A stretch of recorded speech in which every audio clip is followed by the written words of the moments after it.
Hey, Hound Dogs, I'm David Hankins, I'm Paul Hankins. I'm Trevor Hankins. And I'm Jilly Cannon. and you're on the air with Power Squared. This is our semi regular comic book club, Yeah. Yeah. and we have a quorum because Julia's here. Hey. The other two were not able to attend. But Trevor, why don't you introduce the book? Well, for those watching, if you couldn't guess by our shirts, we're reading Usagi Yeah, the Yojimbo. book, okay. This is Ice and Snow, which is book 39. Overall. Yes. Easy to catch up. I would have suggested, like, something from the IDW run because that's where I started, but it's kind of like good luck finding that right now. All right. So I decided start with the Dogu run. Okay. And this is by. Stan Sakai. All right. And do you want to tell us how did you get interested in this epic story or whatever? Well, I had seen Usagi stuff before at Comic-Con. I was like years ago, and I was at the Dark Horse booth, and I was kind of curious what it was, but the size of it seemed a little daunting, and I wasn't entirely sure where I was supposed to start. Mm-hmm. Then when IDW started their run, I had that question again, like, where do I start? And then turns out it's written in such a way that it kind of doesn't matter where you start from because it's written to be approachable. Right. Yeah. This is the first I'd ever read of it, So, and so you could kind of. Is that for you, Julia? I feel like I read it like back when I was a kid at one point just because it was in our library, but then I just like stopped reading it after I changed schools. But other than that, yeah. Okay. I think it was like the first time I've ever like fully sat down and like really read it. all right. But you can you get there's a little bit of history that they kind of tell you through the story. There's not exposition, but you kind of get a sense of there's the before the story started. And Yeah, it organically Yeah. recaps what the relevant information Right. is. That's what I'm saying. They don't just stop and say blah blah blah. They kind of weave it in Yeah. to the story, and it's really because I looked at it again this morning, and it's a lot of stories going on within the story itself. Because you've got Usagi and his cousin, but there's also the gangsters have their little story, and you have a Yukiona, and there's a lot going on, Yes. and it does a pretty good job of explaining it as you're going. So Yes. yeah, I liked it. So, do you want to tell us anything more about the book? For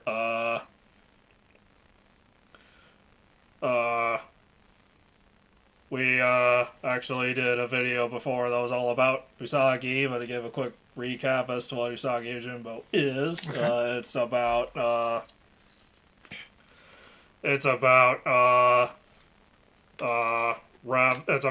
rabbit named Miyamoto Usagi. It's in feudal Japan, version where it's populated by anthropomorphic animals, and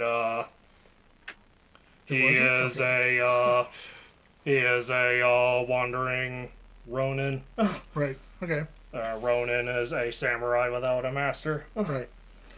And does he often go with his cousin on these treks, or is this he happens to pick?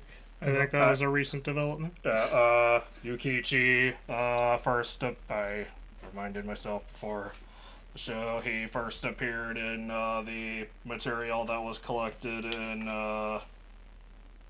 book 36, just from the IDW run. Okay. Nice and Snow. They also call back to the Green Dragon, which is the which was book 38. It was the last of the IDW run. Okay, is that how are they calling back to that? For those of us who don't know, they're calling back to it. They reference certain events from it and a couple times, and like there's a reminder from there's like a note saying like read that. Okay. All right.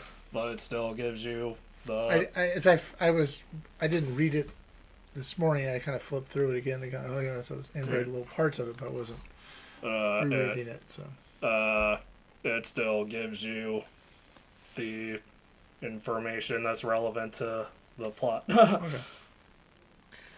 So what did we think of it? Yeah. Julia, what'd you think?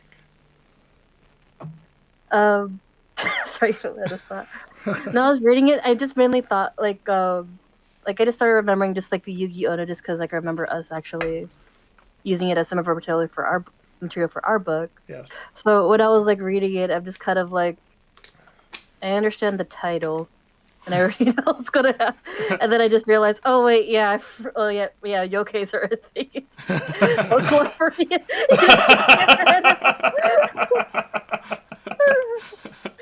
And I'm just like, I was also like looking at it too. I'm just like, because like obviously this is the first first issue that I read like starting it, like because like you said, you can pick up any, like it's made so you can pick up any issue and you can just start from there, right? Yeah, pretty much. Okay. Yeah, so when I was reading it, I'm just because I already came in knowing, okay, so there's gonna be like a lot of like context I don't know, but then when I was reading it, you can read it like it's its own thing. So like just like two Ronin just going off like basically wanderers, which is like a trope I've always seen when I came to like Japanese tales and stuff. So like that was like a fun thing to read, like just something I was also like familiar with in terms of like reading stories like this. Right. So when I was reading it, I was just kind of like, I stumble across like a young lady and like in the stove, just like, where do I see? Oh, I understand what is happening now.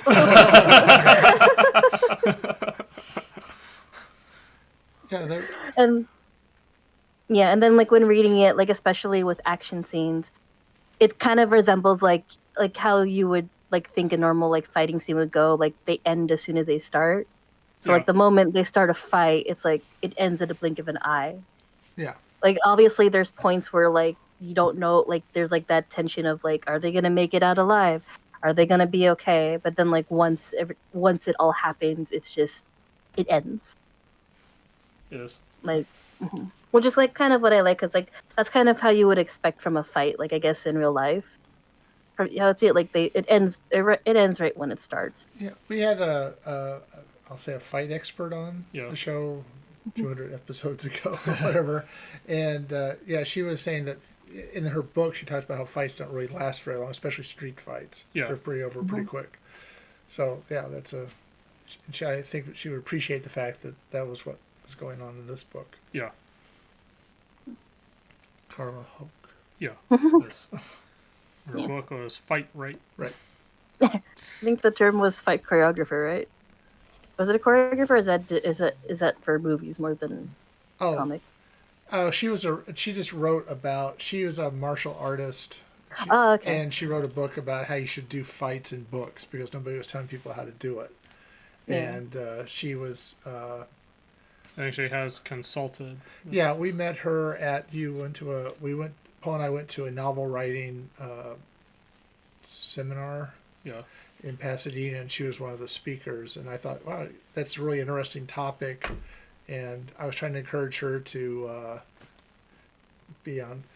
Comic-Con has instructional things. I thought she'd be a good program for them to have, and so I was recommending her for that. And we had her on the show, as I say, a couple hundred episodes ago. Yeah. And but anyway, that I think the fighting was. She would appreciate the fact that the fighting didn't like go on and on and on and on. Yeah, it's like trying to find that right middle ground of like you don't want the fight to go on forever because obviously that's not realistic, but also you don't want it for it to go too quickly, especially for like a comic because it's like obviously there's like 20 different things going on in a fight, and you want to try to portray that as best as you can. Yeah. So I think when it came to some of the fights here, especially with a certain like, I guess, if I don't want to spoil like a certain like ice scene, I say that was like done pretty well as well. Yeah. There, and I like that he's telling multiple stories, Yeah. and you kind of cut between them at sort of these like, oh yeah, that's a good, he like cuts them at like, we're looking for food. Hey, there's a place we can stay. The two different stories looking for food and shelter. Yeah. And they're both, you see one of them finding the one and one finding the other or whatever at the same time. I thought it was really well done. And then right at the very top, it's like these two stories end up colliding, and it's just like, oh, okay, so like they both end up connecting eventually. So it's like there's a reason why we're showing you this side of the story. It's not just because we want to and we think it's funny. Yeah. I mean, it's probably that, but like. And I like the artwork in it. Yeah. Which he does his own. Yeah, he does everything. Right. The coloring, someone else, but otherwise he does everything. Well, I mean, he's obviously cranking them out. He needs to play some help in doing it.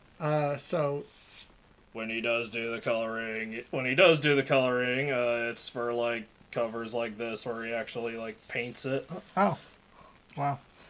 I was gonna say with the artwork, you can feel his decades of comics experience. Yeah. Yes. Like he's clearly honed his craft. Did he do something before this? Yes. He did, he had a character called, Nilsson Ground Thumper. Okay. The idea was originally that, Nilsson and Usagi would be, two things he'd have going at the same time, and then they would, link up into a larger story. Okay. But he liked doing Usagi more, so he abandoned Nilsson Ground Thumper pretty quickly. Did he ever work for Marvel or DC or anything? Yeah, he actually got his start professionally as a letterer, I believe. And he did the lettering for a Spider-Man newspaper comic. Okay. And he's also the letterer for Gru the Wanderer, which is forgetting the guy's name. Okay, that's fine. Is that Sergio Aragonés? Yes. Does he still do that? Yes. Wow. I wonder if you could afford him as a letter. It's $1,000 a word. No, I'm joking. And he seems like a very nice guy that we've met him at cons, and he seems very approachable and nice and all that. So Yes. My guess is he's probably not charging the guy anything to do it, or whatever he did charge him originally. So. Sergio Aragonés actually helped Stan get his foot in the door. Okay, well, then he owes him. So, do we have a favorite character from this besides? Well, I was going to ask, what did we think of Jay? Wow, he was like evil beyond. Creepy. Yeah.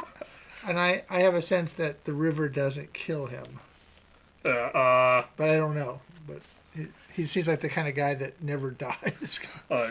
Actually, the funny thing is that his name is Jay, which in universe they comment as being an unusual name, and Stan Sakai actually confirmed this at a panel that I went to. Mm-hmm.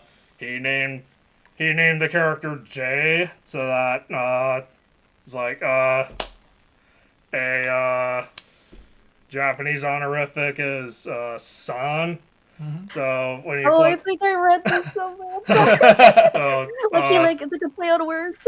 yeah, so he said like in Japanese it'll be said like J-san, so it's like Jason. As in Jason Voorhees. All right. I forgot. Like, I read somewhere like some of the names are like a play on words on like American names. I'm like, oh, you son of a. That is clever. Yeah, that is very good. And he has that sort of, as I say, he just seems like he's this eternal bad guy. You're not going to get rid of him. Yeah, he is a recurring antagonist, and like just when you think he's dead, he doesn't die. Right. I think it was. I'm sorry, go. If you will, it's like man too angry to die. I think there was a bit of a tell when the Yuki Ono was trying to like kill him. Right. Yeah. Hence word kill him. It was kind of like hinted it's like you don't have like a life force, you have like a death force. Yeah. And I'm just like, this man ain't gonna die, is he? I'm like, I saw the wording for that. I'm just like, and then I saw him go into the water. I'm just like, yeah, we're not. This isn't the last of them. Yeah. No, he's Like kind of he appeared in a Jay appeared in a TMNT crossover, and at the end of that, at the end of that, he gets like deleted, but he still came back. What is the? I mean, do you know what obviously this is ongoing? Well, besides him being evil and just hating good, do they have what's their history?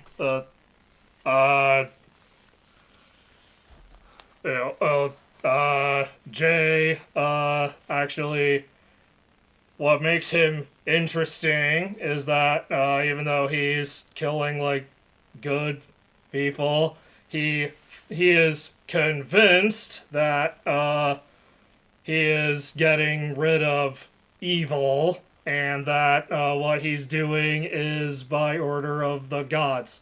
Okay. But he's evil. Yes. Yeah. But he's evil, but he thinks he's doing good. So he'd be psychotic? Is that the word we're looking for? In our perspective, most likely. Okay. It's a matter of perspective. Yeah. Remind me who is with Jay. Uh, I What was her name? Was Keiko, right? also yeah, with Jay Keiko.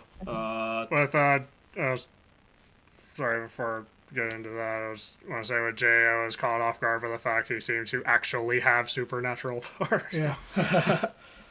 Like, oh shit. Yeah. So who's with him? Keiko. Keiko. She just plays the flute, and that's about it. Keiko stays with Jay because like she calls him uncle. Mm-hmm. I will be honest, even though I read all of Usagi, I kind of forgot how she came into the story. Okay. It's been a while. It's not a quiz, But she's okay. They don't look related to me, but that could be a million things. Is Uncle kind of a familiarizing a senior, kind of a thing? I was going to say, I don't want to like spoil past stuff too much, but there was a point where Jay, after he dies, he takes over someone else, and then Keiko starts following them and calling them uncle. It's an honorary, in quotes, uncle. All right. So the spirit never dies. Yeah. So like Jason Voorhees and William Afton, he always calls them. Oh my god! I will say though, when I saw like Jay and Keiko, it like very mildly reminded me of like Inuyasha, like the little girl with Sesshomaru. Yeah. Like he's like this like fierce demon, like he has like a soft side for this little girl. I'm just like I got like a similar vibe to that. I'm just like, Is it kind of like that, or is it just like it's just like very tiny? I haven't read Inuyasha, so I wouldn't know. Dang. Okay, never mind. Also, I remember seeing, since this was the first time I'd seen Keiko, it didn't take me long to notice that she was completely unfazed by whatever She Jay is was doing. So Oh, yeah. chill. She's like, ooh, dragon stew. She's like, Yeah. I'm like, fair enough. More for me. You know. Yeah, she's like no matter what Jay does, like in front of her, she's completely unfazed by it. Yeah. You know. She's just like, food. Yeah. I'm like, hungry. Find me food. Yeah. She needs a place to warm up. You know. Basic instincts. Fair enough. But he's taking care of her, though. I mean, he. Yeah. You know, so it's an odd relationship. Yeah. It's like I will kill Usagi. Like, but food first. But food. That's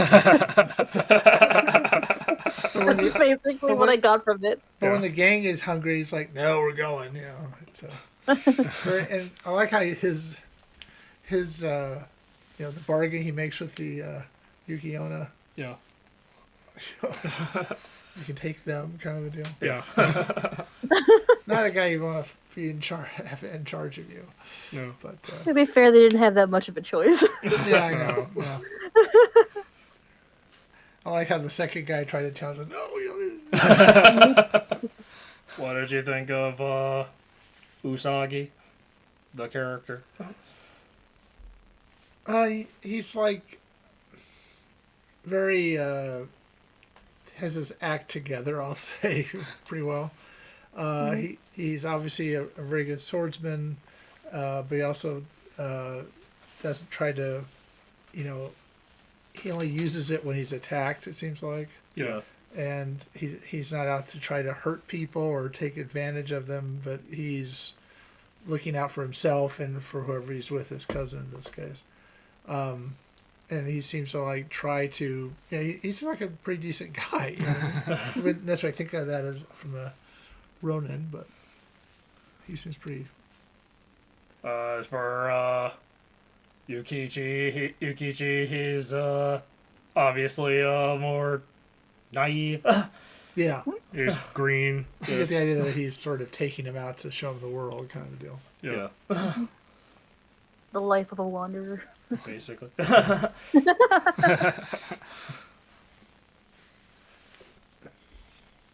Yeah, like even when as they're relating what happened before, they got food from somebody and that they helped, but then he paid them for the food Yes. instead of taking it as a reward. So he's just seems like a very decent guy. Like he's fair. Yeah. Yes. Is there anything else about this? About this in particular, Yeah. I think I would recommend it if somebody wants to read, and Usagi. Yeah. But obviously you could start anywhere in the stories, right? Yes. Do they all come out in books like this, or are there individual issues? Or They come out as single issues, and then they're collected later. I've just been like trade weighting it for ease of storage. right? But so if you pick up an issue, I guess I've never the first time I've read him, I wonder if you picked up what was issue 3 of this, you'd go, oh, what's going on? But, I started with book 34. Which was the start of the IDW run, and I was able to get into it. no, I'm just saying if you happen to have picked up, what is this, the Ice and Snow Part 2 as a single issue, if that would be the same sort of way it is with reading this from the beginning, would be you get the whole.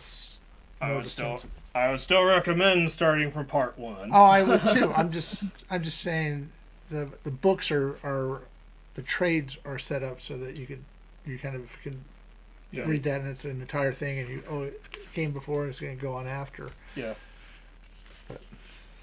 Oh, I also like looking at the cover galleries at the back of these, Mhm. and some of the artwork's pretty good, like the David Peterson stuff. Like, Yeah, I do like some of like the other renditions of the characters, especially when it goes from like either super cartoony to like, I'm trying to find one. One was just like a photograph. Where is it? Yeah, it goes like from either super cartoony to like hyper realistic, and I appreciate that. yeah. Also,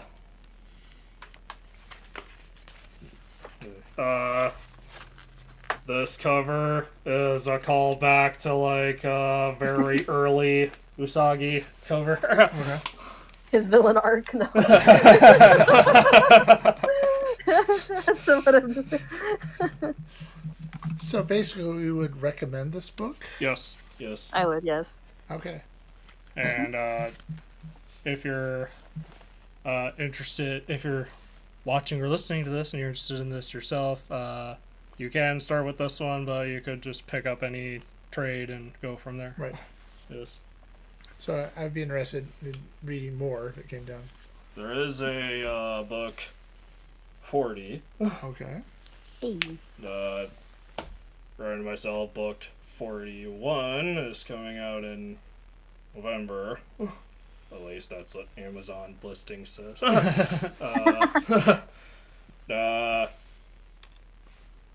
I'm sure he'll be at Comic-Con. You can ask. By coincidence, Humble Bundle is doing a book bundle that's Usagi, and it's like it's just about everything excluding the stuff published by Fantagraphics and IDW. Okay. So I guess you recommend it. Who's next to pick the book? Julia. Julia. Oh, sorry. There was actually one book I do think would be a good read. Are you guys familiar with the book Look Back? No. No. It's made by Tatsuki Fujimoto. I believe they're the same person who made Chainsaw Man. Oh. It's Right. basically about like two high schoolers that are artists, or like two like well, I believe they started in middle school. Like they're artists, Yeah. and they basically like they form a friendship throughout the years and like become like mangaka and stuff like that. All right. Okay. That's a condensed version, but I don't want to like say too much about it. If yeah, Okay. Okay. Mhm. If you could put a listing for that in the yeah, of course. chat. I think I realized what you were trying to ask before about like single issues. Uh-huh. You theoretically could pick up a single issue and like get into it from there, Mhm. but if it's part of a story arc, if it's a multi-part story, I would still recommend trying to read from the beginning of that story Right, so okay. you have better context. That's what I was trying to get at. It's kind of Yeah. like it's like in a similar vein of how like Star Wars like jumps from one place to place. Like you're eventually gonna understand everything. Say if you start from here and then start to one, Yeah. and then continue on with one. Yeah, and then, I just want, if somebody's watching this and they go, "Oh, let's go to my comic book store and buy the next issue," you kind of want, at least, I was just trying to say. If you somehow just grab issue 41 and you're starting with that, you will be fine. But it's still best to read the entire story because it's still a story. Yeah. Right. Yeah. kind of thing. That's all I was trying to. Yeah. All right. Despite its length, it's a very approachable series. Okay. Yeah. Yeah. No, it was very enjoyable. Yeah. All Good right. choice. So I guess that's it Right. for Yeah. this episode. Mhm. If you are watching this on YouTube later and you like this, leave a like, subscribe if you want to see more, and leave a comment below if you have any opinions of Usagi book 39. Or any of them, actually. Yeah. We'll take any And comments. And comment dinosaur soup if you made it this far. Are the eyeballs your favorite? I'm not sure about me. But when they're, freshly done. Yeah. Freshly boiled. If you're looking for a silent fidget toy, use our affiliate code Marty and Eli to save 10% off your purchase at getono.com. All right.